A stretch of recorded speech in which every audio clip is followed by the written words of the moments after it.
السلام علیکم ورحمۃ اللہ وبرکاتہ۔ ایڈی ہیلتھ کیئر سینٹر کے تمام ناظرین کو خوش آمدید کہتا ہوں۔ جو بھی نئے ہیں میرے چینل پہ وہ چینل کو سبسکرائب کر دے، بیل آئکن پریس کر دے تاکہ جو بھی ویڈیو آتی رہے ان تک پہنچتی رہے معلومات، اور ان کو تاکہ یہ ٹوٹکے اور اس کے پہنچتے رہے اور ان کے اس سے استفادہ ہو سکے۔ آج میں آپ کے لیے بڑا بہترین اور زبردست نسخہ لایا ہوں۔ آپ کی مردانہ طاقت بڑھانے کے لیے ایک زبردست ٹوٹکا لایا ہوں، مردانہ ٹائمنگ اور طاقت بڑھانے کے لیے، مادہ منویہ زیادہ کرنے کے لیے اور جراثیم پیدا کرنے کے لیے ایسا ٹوٹکا لایا ہوں جو آپ کے لیے نہ سائیڈ افیکٹ ہیں، بڑا زبردست اور بہترین نسخہ ہے جو آپ کی کمزوری کو دور کرتا ہے اور مادہ منویہ گاری کرتا ہے اور اولاد پیدا کرنے والی جراثیم جو ہے اس کو بھی بڑھاتا ہے۔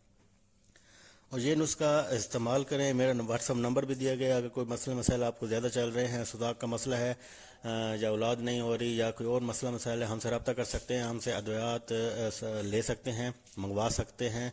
ہم بہترین اور خالص ادویات آپ کو تیار کر کے دیں گے، کوئی دوسری چیزیں ایسی جو نہیں اس پہ ڈالیں گے جو سائیڈ افیکٹ جس کے ہوں، کیونکہ خالص اور دیسی چیزوں سے بنی ہے، قدرتی چیزوں سے ہم نسخے تیار کرتے ہیں اور آپ کو ٹوٹکے بتاتے بھی رہتے ہیں۔ آپ یہ چیز استعمال کریں، اس سے بھی آپ کو استفادہ حاصل ہوگا۔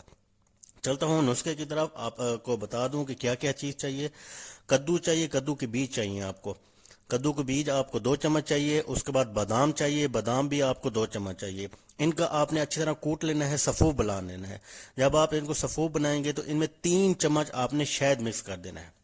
جب آپ 3 چمچ شہد مکس کریں گے تو اس کو آپ نے دن میں 2 مرتبہ آپ نے استعمال کرنا ہے، 2 مرتبہ کھانا ہے، اور اس کے استعمال کے بعد آپ کی مادہ منویہ زیادہ سے زیادہ ہو جائے گی، گاری ہو جائے گی، اولاد پیدا کرنے والے جراثیم اس کے اندر زیادہ ہو جائیں گے اور آپ کی ٹائمنگ میں بھی اضافہ ہوئے گا۔ آپ اس کو نسخہ استعمال کریں، انشاءاللہ تعالیٰ آپ کو اللہ تعالیٰ شفا یاب کرے گا۔ ایڈی ہیلتھ کیئر میں اتنا ہی، اگلی ویڈیو تو میں آپ سے اجازت چاہتا ہوں۔ السلام علیکم ورحمۃ اللہ وبرکاتہ۔